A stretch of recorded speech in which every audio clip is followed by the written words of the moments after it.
अब बाजार में थोड़ी-सी लाली दिख रही है, थोड़ी-सी कमज़ोरी दिख रही है और वो आपको यहाँ सेंसेक्स के चार्ट पे भी दिख रही है कि ऊपर से कुछ तो नीचे आए हैं। अब यहाँ सेंसेक्स का ये हाल है या फिर निफ्टी का भी हाल देखें तो निफ्टी भी कहाँ 20,000 के ऊपर था, अब वहाँ से 500 अंक नीचे है। तो उसी तर्ज पे सेंसेक्स भी लगभग 1,500 अंक तो नीचे है। तो अब यहाँ से आगे का अब रुझान क्या, 2 हफ्ते हो गए थोड़ी नरमी दिखाते हुए। इन 2 हफ्तों में जो चार्ट नीचे आया है वो हमारे सामने है। अब इसके बाद लोग पूछ रहे हैं कि हो गया बहुत या अभी और बाकी है कुछ? जी नमस्कार। हो सकता है कि अभी बाकी हो कुछ। देखिए निफ्टी में सेवियर यही रहा है हमारे पास कि 19,300 के नीचे क्लोज नहीं मिला, लेकिन वो अ, हमारे पास कंफर्ट निफ्टी बैंक में नहीं है और निफ्टी आईटी में थोड़ा सा शॉर्ट कवरिंग का कंफर्ट है। तो ये थोड़ा मिक्स एंड मैच सिचुएशन में आ गए हैं हम। तो हो सकता है कि या तो थोड़ा और कंसोलिडेशन में चलें या पॉसिबिलिटी है कि करेक्शन में चलें। कुछ चीज़ों पे बहुत ध्यान देने की ज़रूरत है। शायद मैं यहाँ पे in terms of number of days भी कुछ एनालाइज़ करना चाहूँगा। उसमें ऐसा हो रहा है कि करीब-करीब आप समझें निफ्टी बैंक का जो एक्चुअली ये लेवल कुछ शायद थोड़ा-सा खराब हो गया था 44,500 वाला। Now about 10 to 15 trading sessions maximum मैं कह सकता हूँ। निफ्टी बैंक के पास करीब शायद 10 ट्रेडिंग सेशन है, उससे ज़्यादा नहीं है। और इस 10 ट्रेडिंग सेशन में निफ्टी बैंक को 44,500 नहीं छोड़ना है। That's all. अगर अगले 10 सेशन तक निफ्टी बैंक 44,500 संभाल के रख लेता है और उसके ऊपर रह जाता है, एंड देन हमको ऑब्जर्व करना होगा 45,500 का ब्रेकआउट। फिर तो ये केस ऐसा हो जाएगा कि करेक्शन खत्म, kind of structural double bottom बन जाएगा और फिर निफ्टी बैंक ऊपर जाएगी। लेकिन अगर 10 दिन ये मामला नहीं संभला, 9 या 10 ट्रेडिंग सेशन ये मामला नहीं संभला, ये इवैल्यूएट करेंगे, प्रॉब्लम हो जाएगी इवन करंट लेवल पे। क्योंकि निफ्टी बैंक का लाइक्लीहुड हो सकता है अच्छा, यहाँ पर ये ये समझना चाहूँगा साथ में सोमेश जी कि ये दिनों की गिनती किस तरह से होती है? क्या देखा जाता है?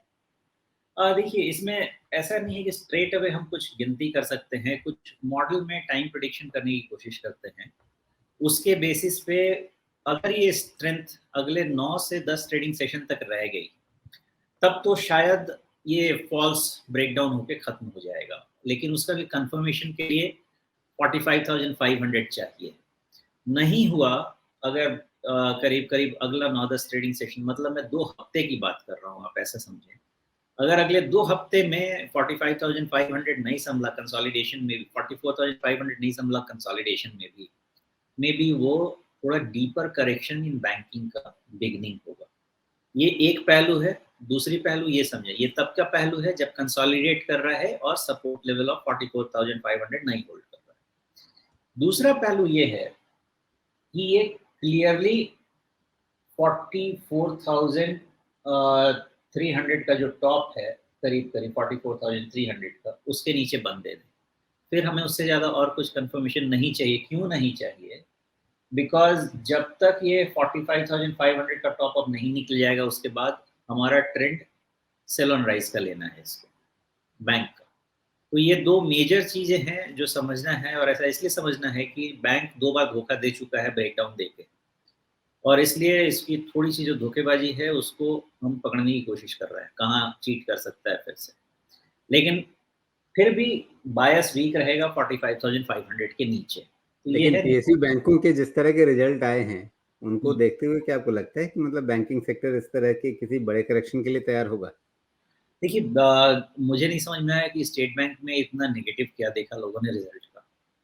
मुझे तो बहुत ज़्यादा नेगेटिव समझ में नहीं आया। ठीक है, आप एक बैंक से, स्टेट बैंक ऑफ इंडिया जैसे बैंक से आप उम्मीद करते हैं कि हमेशा 150-200% के ऊपर ग्रो करता रहे, वो पॉसिबल नहीं है। लार्जली मुझे कोई खराबी नहीं दिखी है, लेकिन बैंक्स काफ़ी चल चुके हैं ऐसा लग रहा है, बिकॉज़ सारे बैंक्स के रिज़ल्ट अच्छे हैं, लेकिन बाइंग नहीं है। अच्छा है कि उनको एक ब्रीदर मिल जाए और फिर से उनको एक इम्पेटस मिलेगा यहाँ से फ्रेश राइज़ के लिए। मुझे नेगेटिव जी। कुछ नहीं लगता, रादर अच्छा, ये मुझे मुझे तो लग रहा था कि 178% मुनाफ़ा बढ़ा है एसबीआई का। तो बाजार को खुश होना चाहिए था इस पर। प्रॉब्लम यही है ना कि ओवर एक्सपेक्टेशन फैक्टर्ड है। अब इतने प्रॉफिट पे अगर मार्केट खुश नहीं है तो फिर उनको चाँद ला के दीजिए, तब शायद खुश होंगे। लेकिन मेरा जी। ऐसा अंदाज़ा है कि ये अगर अपॉर्च्युनिटी देता है, मान लीजिए, मुझे बहुत नहीं समझ में आता कि एसबीआई में कितना करेक्शन हो सकता है। मुझे लगता है थोड़ा बहुत ये जो निफ्टी बैंक में करेक्शन ट्रिगर हुआ है, इसके पीछे एसबीआई नहीं, भी अब रीज़न साथ होगा। में बैंक ऑफ बड़ौदा, वो भी 88% उनका मुनाफा बढ़ता हुआ दिख रहा है। तो मतलब ऐसा नहीं है कि सिर्फ एसबीआई और उससे ज़्यादा एक्सपेक्टेशन थी, मतलब आपको अक्रॉस द बोर्ड अगर बैंकिंग सेक्टर में चाहे प्राइवेट हो, पीएसयू सेक्टर हो, सबके नतीजे जो हैं कुल मिलाकर के ठीक मजबूत दिख रहे हैं। अब आपने उम्मीदें कितनी बांध ली थी अब ये पता नहीं, लेकिन अगर अपने आप में नतीजे मजबूत हैं तो बाजार को बहुत निराश भी तो नहीं होने चाहिए ना, या मतलब कोई एक बड़ा करेक्शन इसमें क्यों आना चाहिए, या सिर्फ देखिए, इसलिए कि आपने पहले से सोच लिया था इसलिए बहुत ज्यादा ओवर प्राइसिंग हो गई थी, क्या वैसा था? 2 चीज़ों से रिलेट कर रहा हूँ मैं, हो सकता है लोगों को वियर्ड लगे। ध्यान दीजिएगा, अभी बड़े-बड़े एस&पी 500 ये सब आके इंडिया को अपग्रेड कर रहे हैं, इस लेवल पे आके अपग्रेड कर रहे हैं कि अगले 7 साल में $7 ट्रिलियन की इकॉनमी हो जाएगी। और जब भी ऐसी चीज़ें आती हैं ना, तो केयरफुल रहना चाहिए। हो सकता है कि उनको एग्ज़िट राउट चाहिए, इसलिए रिटेल को एक यूफ़ोरिया दो, वो खरीदते रहें और वो बेचते रहें। वियर्ड थॉट है, लेकिन ऐसा देखा गया है रिपोर्ट्स निकलने के बाद। दूसरी चीज़ ये है कि इसमें कोई शक है नहीं कि बैंक्स काफ़ी समय से लगातार चले जा रहे हैं, तो उनके एक ब्रीदर का टाइम है, not because of the result. उनके अपने इन्हेरेंट जो इंसेसेंट रन उनका चला है, उसके अगेंस्ट का ये पूल ऑफ करेक्शन का टाइम है, दैट्स ऑल, इससे ज़्यादा कुछ नहीं है। अगर वो कहीं पे, हाँ, अगर कहीं इसकी बात होती है कि क्या ये पीक प्रॉफ़िट का टाइम है, मुझे नहीं लगता ये पीक प्रॉफ़िट का टाइम है। बिकॉज़ अभी तो वो डर था कि निम्स बहुत ज़्यादा कॉन्ट्रैक्ट होंगे बिकॉज़ हायर इंटरेस्ट रेट बायस रह जाएगा, वो तो अब होने वाला नहीं है। यानी निम्स में बहुत कॉन्ट्रैक्शन होने वाला नहीं है, वो भी एक पॉज़िटिव फैक्टर जाएगा। By the fag end of this year और may be by the fag end of this financial year, ये भी क्लैरिटी आने लगेगी कि अब इंटरेस्ट रेट कट होंगे तो उनके निम्स और इम्प्रूव होंगे, क्रेडिट ग्रोथ और इम्प्रूव होगा। उस केस में आप बैंक्स वगैरह से और ज़्यादा वैल्यू करेंगे, कम वैल्यू करेंगे? तो मेरा ऐसा मानना है, ये हेवन सेंट अपॉर्चुनिटी है जस्ट इन केस किसी तरह से प्रॉफिट बुकिंग आ रही है इन लार्ज बैंक्स। बाकी कहाँ तक गिरेगा, ये सब करेक्शन चलता रहेगा, बट ओवरऑल मुझे लगता है कि ये सिर्फ प्रॉफिट बुकिंग है एंड फिर दूसरा रन आना चाहिए। जी। अच्छा, तो उस हालत में फिर यहाँ पर एक रिट्रेसमेंट मैंने लगा दिया है और आप चाय पी रहे हैं और चाय मेरी भी रखी हुई है, तो मतलब फिर वही चाय पी थी और निफ्टी बुरा मान गया, 20,000 से 8 पॉइंट पीछे से लौट गया। अब इस बार चाय पीने का क्या असर होगा? गलती दोनों तरफ से है, हमारे तरफ से भी, आपके तरफ से भी। मैंने भी शक्कर अच्छा, नहीं ये डाला है, आपने भी नहीं डाला नहीं, होगा। हो सकता है पिछली बार आप चाय नहीं पी रहे थे, मैं अकेले-अकेले पी रहा था, तो इसलिए बुरा मान गया हो निफ्टी।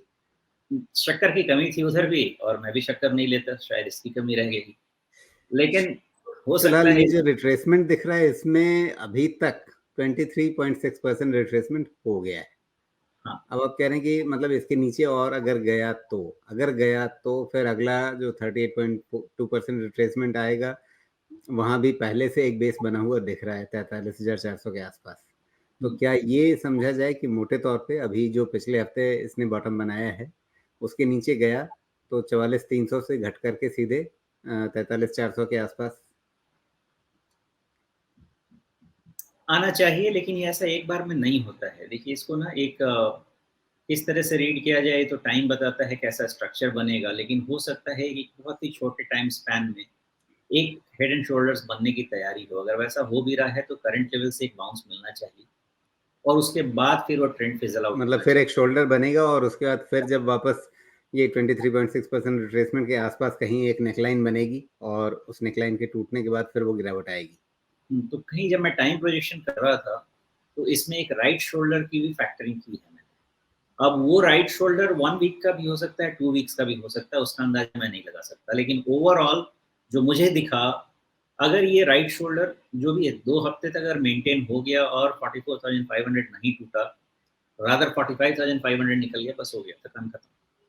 जी। लेकिन अगर ये टूट गया तो ये शायद हेड एंड शोल्डर्स कंप्लीट करने के लिए 38% रिट्रेसमेंट जो आप बैंक का देख रहे हैं, वो या थोड़ा अंडर पेनिट्रेशन हो सकता है।